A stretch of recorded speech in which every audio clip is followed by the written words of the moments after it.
Hola les amis, aujourd'hui on se retrouve pour parler comment nous avons gagné, suite à cette crise, 5 ans d'avance et changer nos habitudes, et également quelle est la réalité qui se cache derrière le futur qui est fantasmé.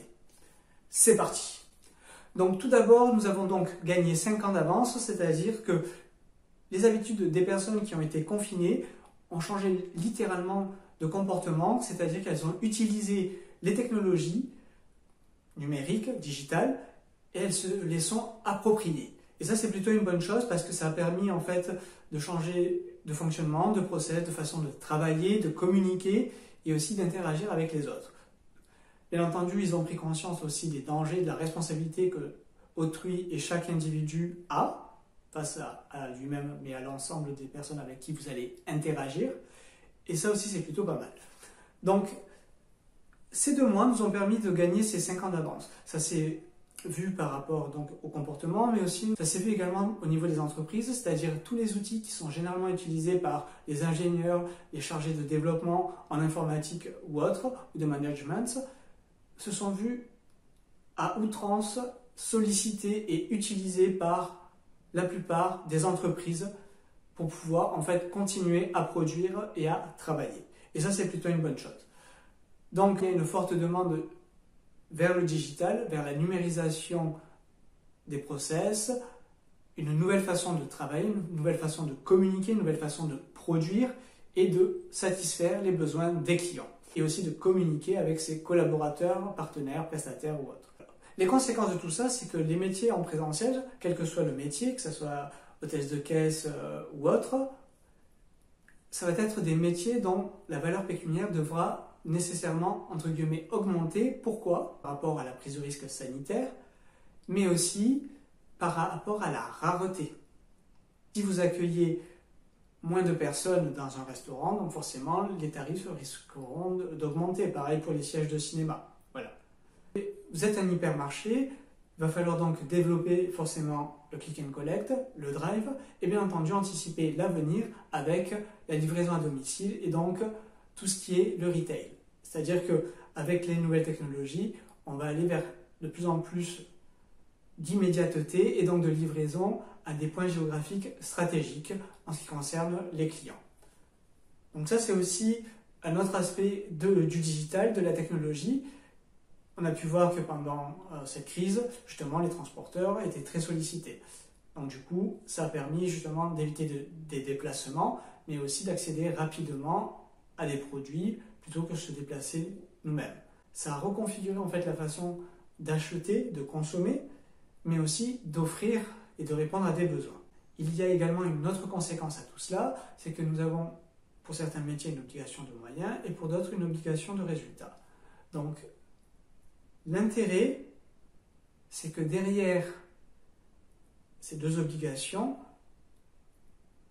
le présentiel soit complété par le digital, et lorsque par exemple vous êtes sur du présentiel, vous assistez à une information, si vous n'êtes pas là, vous n'aurez pas cette information. Alors qu'avec le digital, vous aurez toujours la possibilité d'avoir l'information à condition que la personne y mette les moyens pour pouvoir transmettre l'information et donc faire parvenir cette information. Donc concrètement, il y a un lissage entre l'obligation de moyens et l'obligation de résultat.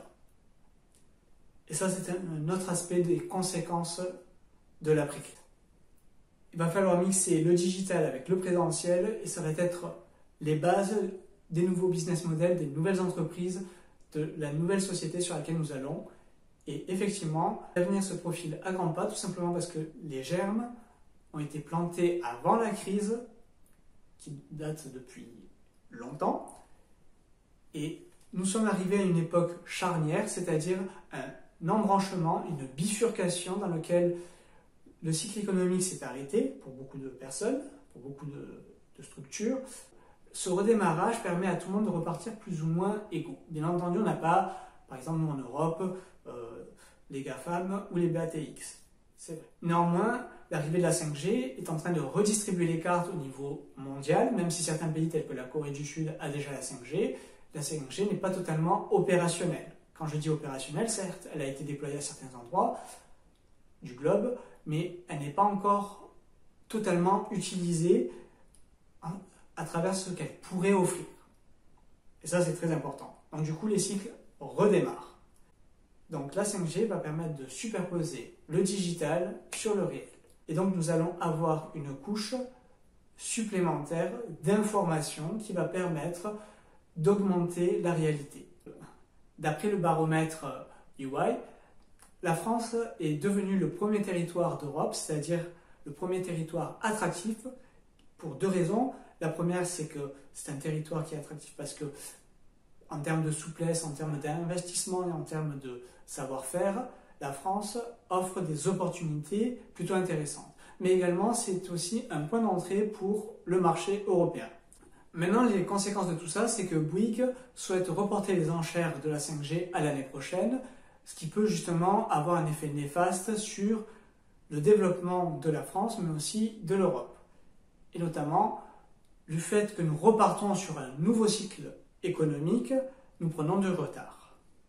De même, également, en ce qui concerne les personnes qui sabotent la 5G, mais aussi les personnes qui disent à tort ou à raison que c'est dangereux pour la santé. Alors, personnellement, je ne suis ni pour ni contre la 5G, mais plutôt que d'être l'instrument de la 5G et donc d'avoir peur de la 5G, il vaut mieux comprendre ces technologies et l'utiliser justement pour pouvoir mieux maîtriser son environnement, quelles sont ses conséquences ou autres. Voilà, je voulais juste rassurer par rapport à ça et expliquer ce que j'en pense. Point. Néanmoins, il y a beaucoup de personnes qui disent que les ondes de la 5G sont néfastes, elles sont de basses ondes ou autres. Dans ce cas-là, moi ce que je vous invite à faire, c'est élever votre énergie, concrètement. Autre argument aussi, c'est qu'on va beaucoup parler du fait que la 5G tue les abeilles. Alors, avant la 5G, on parlait déjà des abeilles, comme quoi elles disparaissaient, que certaines espèces disparaissaient. Et donc, du coup, la 5G n'y est pour rien, puisqu'elle n'est pas encore présente. En même temps, on n'a pas attendu, même avant le premier G, sans faire de jeu de mots, les espèces étaient déjà en voie d'extinction. Donc, les antennes relais ne sont pas si nocives que ça, quelque part. Vu qu'on parle de G, on ne va pas aller jusqu'au point G, parce que tout ça, c'est de la masturbation intellectuelle, se dire, oui, bon, la 5G, c'est pas bien, attention. Voilà. Non. Ok. Je dis pas que c'est pas néfaste, je dis pas que c'est néfaste, je dis juste qu'il faut, pour moi, c'est un instrument, ça reste un outil, et comme tout outil, il peut être dangereux s'il est mal utilisé. Et comme nous repartons sur un nouveau cycle économique, il est important de prendre le train en marche. C'est ce que je dis. Point. Concrètement, si nous ne prenons pas le bon wagon, nous allons prendre un énorme retard sur l'avenir, sachant que l'avenir, concrètement, quand on commence un petit peu à l'entrevoir, lorsqu'on voit par exemple Renault souhaite investir sur des véhicules électriques, alors qu'aux États-Unis sont déjà en train de mettre en place la 5G pour pouvoir justement développer les voitures autonomes. Donc vous voyez un petit peu le décalage qu'il y a. Entre cette année et l'année dernière, les États-Unis ont créé une armée aérospatiale. Et d'ailleurs, le retard de SpaceX de quelques jours n'est pas grave. Ils ont déjà une armée, ils projettent justement d'envoyer des personnes sur la Lune. Voilà, donc il y a un sacré décalage. Pendant que nous, on est en train de découvrir le feu, donc faire des bougies avec, eux, ils ont déjà l'électricité, ils ont un circuit électrique. Voilà. Donc il y a un décalage déjà qui est en train de s'opérer. Voilà, donc c'est pas très joyeux. Bref, ça ne veut pas dire pour autant que tout est joué d'avance. Ce qui serait judicieux, par exemple, si j'étais Renault ou peu importe, ça serait plutôt, vous voulez faire de la voiture électrique, ok. La voiture électrique, ça serait peut-être de faire un partenariat avec des entreprises d'électricité ou de nucléaire. Bref, je ne vais pas les nommer, mais voilà. D'accord?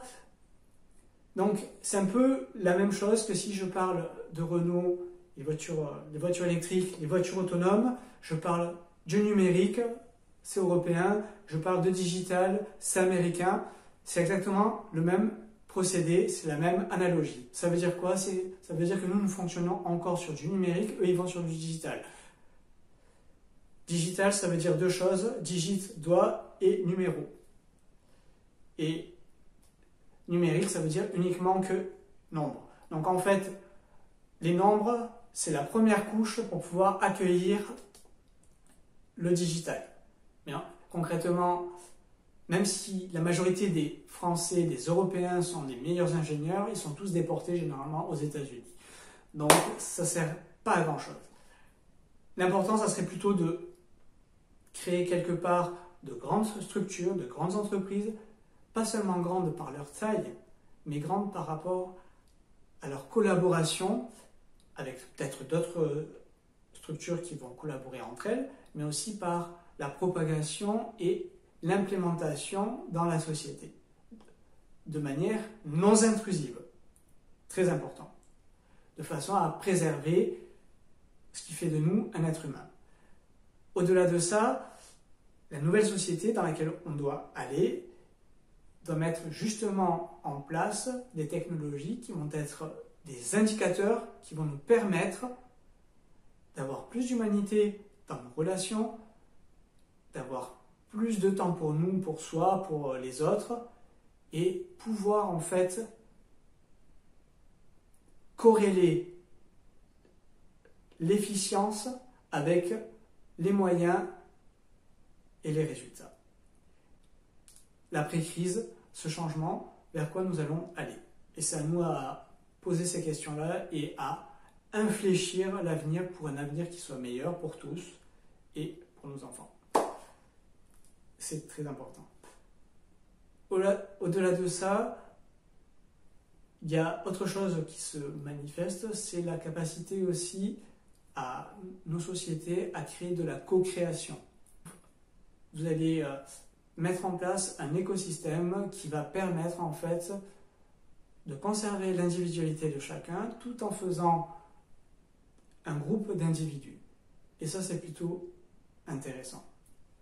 J'espère que vous avez aimé cette vidéo. On se retrouve pour une prochaine vidéo. Pensez à vous abonner, liker, partager, notifier et je vous dis à une prochaine. Ciao, ciao!